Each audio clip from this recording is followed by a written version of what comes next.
Good morning, Bill.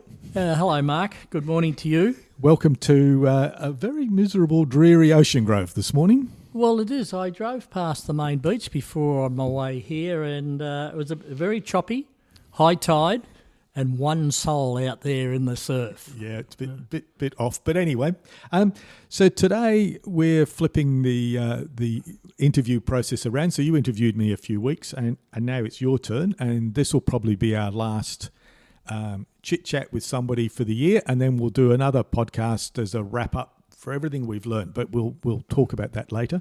So, Bill, you know the run? I think I do by now. Where did you go to primary school? Where did I go to primary school? Would you believe I went to 3 primary schools before I was in grade 4? You weren't being expelled, were you?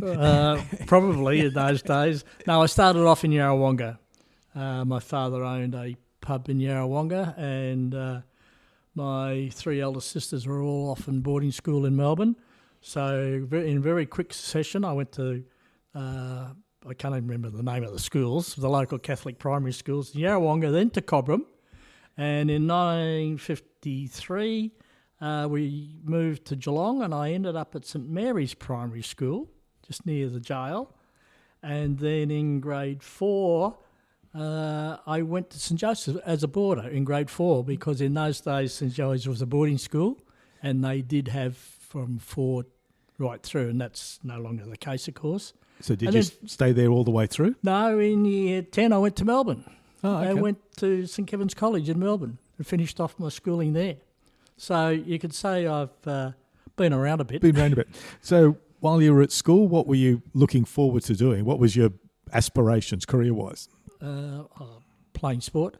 No, I didn't really have a set issue in mind or what I wanted to do. My father had a very successful business in Geelong, a soft drink company called NED Soft Drinks, and it never occurred to me, that there was a career path. But I went to RMIT and started doing a business degree there, and it was at that time the Vietnam War was on.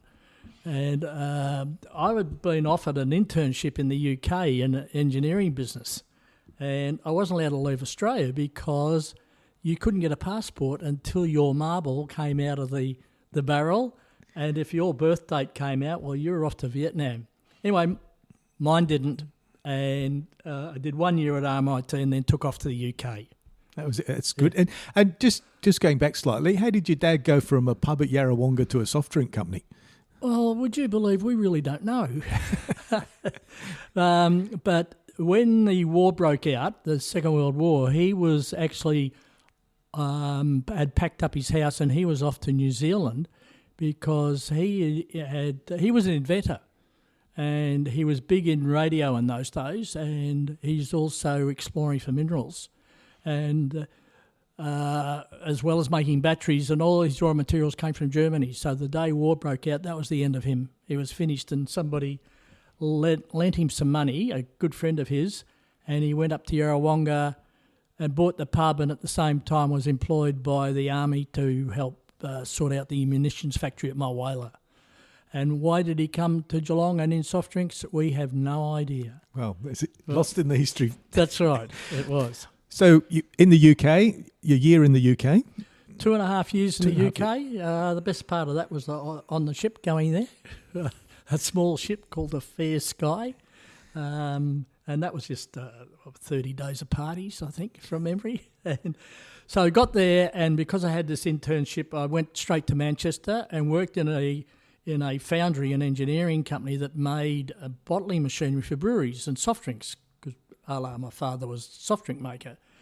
And I'll never forget it, there was 1,100 blokes working in this factory, and they used to start early. And the thing that always amazed me was, say, at 3:30, there was a line of bicycles at the time clocks. They'd probably knocked off an hour before that. And here are all these guys on their bikes with their Gladstone bags. You remember those Gladstone bags? And they were off. But from there, I was sent to Sunderland, up near the Newcastle border, worked in another engineering company, and I was in their apprenticeship program. I wasn't an official apprentice, but they whacked me in their apprenticeship program. And then I went to Birmingham and I worked there in a brewery, and then I went back to Leeds, I worked there in another engineering company, and then I decided it was summertime. I was out of here. I went off hitchhiking around Europe for 3 months. But the interesting thing going back to when I was in Manchester, on Fridays they used to raffle me because even though it was 1966, most of the blokes had never spoken to an Aussie since the war. Oh, wow. And what they used to do was put my name up and put my name in a hat, and whoever won, I went and stayed in their house for the weekend. I'll never forget that. But a great... And in between, hitchhiking around Europe 2 summers, working in all sorts of odd jobs, in between, it was a wonderful experience. So what brought you back? Ran out of money. I knew Nothing's changed, has it? So many people right. travel and then run out. No, I knew I had to come back. I was going to come back and actually finish my studies, but that didn't happen. Came back and was broke, didn't have a car, so I got a job as a sales rep because what did you get with car? You got a car. And then I went back to work for my father. That lasted about 4 months, I think, from memory, before we decided one of us would kill the other one. So I went to Melbourne and actually started the soft drink company, and I was in my middle 20s by that stage. And I had that for 15 years in Footscray. And it's interesting, guys. We forget that soft drinks used to be delivered off the back of a truck, yes, going up and down the streets. You'd have your regular drop-off, put your empties out, a bit like the milk. Well, yes, and in Geelong, the NED Soft Drinks was the family business.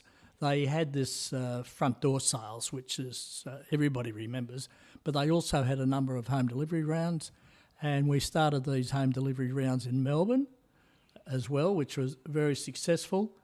And then by sheer coincidence, some years later, I ended up working at Cadbury Schweppes after I'd sold my business, and I was the chief executive of Loy's Soft Drinks, which was all over Australia, and here I was again running a home delivery business before the internet came and home deliveries. It's interesting, hasn't it gone in a cycle? Because you now want your groceries delivered at home, you want to order them and get delivered. I wonder if there's still a market there for soft drinks to be delivered at home. Well, not really, because in those days, of course, everything was in glass bottles. Yep. So you had to return your glass bottles, and that was the reason to go back. So those dynamics have all changed. They have, haven't they? And plastic's taken over, and look where we are now. That's right. So, ran your own soft drink. What learnings from the soft drink business? It just got too big. The learning was that I tried to do it all on my own, and it got to the stage where there was an opposition soft drink company, and I was friendly with the guy that owned that, or his family owned it, and we got together and we decided to merge the two, and so we put it, and then it became quite a very sizable business, employing some 50 odd people in those days, and we had an agreement that if one wanted to get out of it, we basically hand over $1 and you can have my share, and off you went. It was an unwritten agreement. And Graham came to me one day and said, he'd been through some family issues. He wanted to go off and travel the world and do all that sort of stuff. So I turned around and went to my brother and said, have you got $1? And he took over half the business because I was trying to run it on my own, which was a stupid thing to do in hindsight. And so we just started to build it up, get better expertise, put in management groups and all the rest of it. And then we became, and as a result of that, we became the largest contract packing company in Victoria in mineral water and soft drink, and did all the supermarket stuff, and made drinks for anyone. We're probably an early version of what's happening today, where anyone can start a brand. You just got to find someone to make it for you. Yep. So the question you always ask people is, what's your leadership style? If I went back to the Noddy soft drink factory and walked around and chatted to people, what would they say? Conversationalist. In other words, I loved talking to people. I loved getting them involved. And because I'd come from a family business that was the old school, you did as you're told. but we implemented a lot of programs in our business that involved the staff, and it was an interesting issue. And I don't know where I picked this idea up, but and I guess it was because in England it was sort of command and control, and I knew that lesson I saw that lesson at first hand. So it was, to a certain extent, we're a family, but at the same time, if something went wrong and somebody stepped out of line, I never hesitate to step in and do something about it. And, it was really interesting because we were also the first to employ Vietnamese when they arrived in Australia. So we actually took in the Vietnamese. We went out of our way to help the families. So it was this family atmosphere again. We got the kids into schools. The older ones, we found them apprenticeships around Footscray and all the rest of it. So I guess my leadership style was one of, it's not about me, it's about my staff. And if they work for me, I've got to invest in them, and because it doesn't matter where they go afterwards, but they'll always get a better job. And that was really the way I approached things. Okay, cool. Yeah. So what took you out of soft drinks? Grew too fast. We got too big. And it was interesting, you and I have spoken about doing plans before. We got the Monash MBA school to come and use our business as a case study. And they did a business plan, and my brother and I sat down at the end of it and looked at it and thought, where are we going to find the $4 million to expand the business as this business plan said we had to do? Because we couldn't generate any more mortgages, and we didn't have the investors in those days that you see now, the capital guys. So we knew we had to get out of our premises because we were renting 3 factories, and we did the numbers, and it was a lot of money, and we just decided we just can't do it anymore. We can't afford to expand. And we put it up for sale. And we sold it to a listed company, a newly listed company, and I became their sales and marketing director for a pet food company they'd bought. And my brother stayed in the soft drinks, and then I had a 2-year contract, and in that 2-year contract, the stock exchange crash happened. So I had to go back had to really get a job then. And I went to Cadbury Schweppes and run a couple of their small divisions. And how'd you find them? The lesson there for anybody in small business or family business is that how do I corporatise a family business or a small business without killing it? So what I'm saying is that Cadbury Schweppes taught me about disciplines, it taught me about protocols, it taught me about systems and processes, budgets, forecasts, etc., all the things that a small business should have but don't have. And that's why I do what I do now, is how do you implement those systems and processes without killing the business? Yep. So how long were you at Cadbury Schweppes? All up 8 years. When I paid the last school fee in Melbourne, the next day I walked in and resigned and walked out. And then what'd you do? Nothing for about 5 minutes, and I'd already lined up that I was doing some work in franchising. So I became a franchise consultant, and I did a mediation course and became a dispute mediator in the franchise industry under the Code of Conduct. So that's your start of doing the business mentoring. Yes, it was. Small business mentoring, family business. Yep, it was. And then I realised that, it wasn't really what I wanted to do. But by sliding doors, which we talk about, a family came to me and asked me for help. And over the years, I've helped many family businesses, and I've been on boards of family businesses, and leads me to where I am today in working with family companies. And some people say, what do you do there? Sometimes I say I'm a referee, but mostly it's about what I said before. How do you get systems and processes into family businesses? And because in 2023, of course, by that time, the third generation's now in the business. and a lot of them either don't want to work in it or they need to go away, work somewhere else and come back again. And we've found that, haven't we, when we've been talking to others on our podcast that are family businesses and say, who's going to work in your business and what's your succession plan? And they all go, well, not the kids. Well, I'll tell you the other. Remember, you and I ran that workshop in August in Geelong, and we had 30 business owners there. Yep. And one of the key questions I asked, well, who's got a will? Well, I'm not sure any hands went up. No, Maybe I think one there or was two. one. Yeah, that's right. And that's part of the succession issue, and that's fertile ground. It really is. So when did you end up, because one of the roles you have is being on the non-executive director on Loverduck. When did that transpire? How did you get onto that? Well, that was 14 years ago, and once again, through a family, might have been Family Business Australia, I think, a connection with one of the owners, one of his daughters, and I was asked to go in and do some sales training in there. But whilst I was talking to the daughters, I asked them about, I guess, the structure and how does it work, and were they directors, and yes. And I asked one day, how many bits of paper do you sign? How many lease contracts do you sign? And all the rest of it, because your father puts that paper under your nose. And, of course, I got the expected response. And I said, why don't you go and do the company directors course? Which the eldest sister did, and she came back and convinced the father to formalise the board.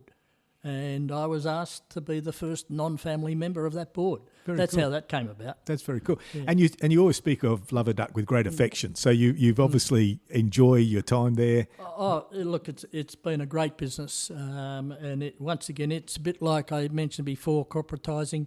They've moved on now and they've appointed an external chair of the board.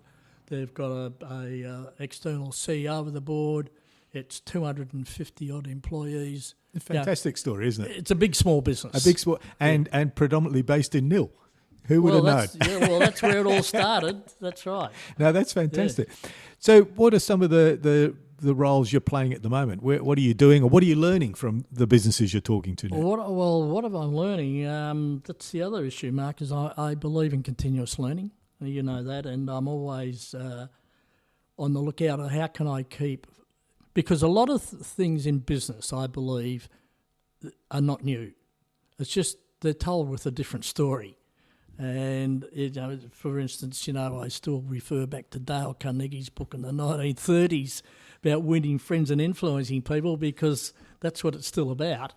But it's you've got to keep learning now, because just look at the last 2 years. If prior to COVID I asked you about AI, you wouldn't have given me a response, and we've had this discussion many times. So it's about knowing what's happening. I don't believe you have to know how it happens, but you need to know how why it's happening, what influence it has. You've got to keep on top of it, because if you're dealing with private business clients, a lot of them don't know either, and they don't see the advantage of change. That's really what that's about. So of all the businesses you've mentored and worked with over the years, what's the common theme that pops out? What's the one or two things that the same mistakes or the same opportunity? What are some of the things that pop out? Well, I call it vision, strategy, plan, measure. Right? So if you don't have a vision, how do you know where you're going? It's the whole story. If you don't know where you're going, any road will take you there. And not many people, if you sit down and ask them, paint me a picture of your vision of the future, will you get a definitive answer? Right.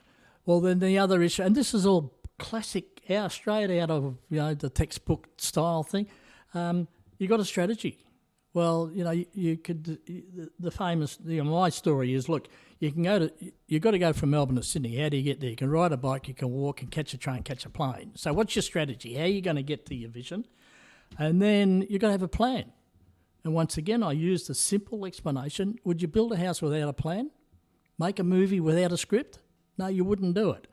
And then, of course, how often do you measure it? And I think that the biggest issue with small business is they don't measure their their KPIs and particularly their financials often enough, and they should be sitting down every month, and they should have the right software and the right systems in place that they know every day, every week, every month how their financials are going. And that's an interesting comment, because you and I both have these conversations. When you ask people about how they're measuring their finances, they normally respond with, "I've got an accountant."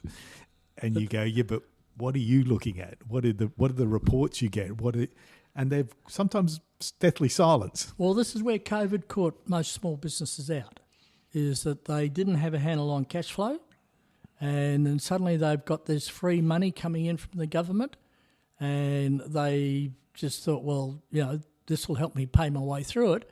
But without a proper cash flow, that they were just flying blind. And we're seeing the results of that now. You walk down any strip shopping centre, major strip shopping centre right now, and you're absolutely staggered, or I'm staggered, at how many vacant signs are up. And I think that's all an aftermath of COVID, and it's an aftermath of people not having a plan. And it's interesting because the hospitality industry has a raft of people that think it's really easy to open a cafe. Just in my local street down here, the number of people that have opened cafes over the years and had no hospitality experience but got a superannuation check, and then the whole thing collapses after about a year, which is really sad. But they just don't have the advice or the plan in place. You could say that it's too easy to start a business. Yeah. It's which probably, for a few years I lectured at Vic University TAFE in the certificate in small business. And at the beginning of it, you'd have 30 people in the class. Who's going to start a business next year? All the hands would go up. And then at the end of the year, you wouldn't have 32. You'd probably have about 10 left. And 2 of them would want to start a business. And the lesson they learnt was, by understanding a business, I better go and get a job first, or another job, and learn more about business before I start a business. You're a big advocate for education. So do you encourage that in the businesses that you mentor and stuff, that they need to educate themselves and their staff? And I'm a great one for short courses, for instance, and I'm a great one for TAFE courses at the same time. And the unis have many short courses that people, I think, should be doing, because all it is a refresher. You're refreshing your brain. And, because people say, well, I've got all these degrees and I've done all this, and they were 30 years ago. Well, hang on, the world's changed. So the theory hasn't changed, but what you put in practice has changed. So that's why I'm very keen on doing short courses. So outside of mentoring and board work, etc., what keeps you occupied? I know you do a bit of rowing, so talk a bit about that. You're a bit of a fitness freak at this sort of stuff. And this came about prior to COVID. Just very quickly, standing in the kitchen one morning, and suddenly I lost the total use of my arm. And I thought, oh my God, am I in trouble? And just prior to that, I knew I had prostate problems. So within a short period of time, in the 6 months before COVID hit, I was diagnosed with stage 4 prostate cancer and had that removed. I'd had that mini stroke, so I had to have another operation on my neck, and thank goodness all that's come good, touch wood.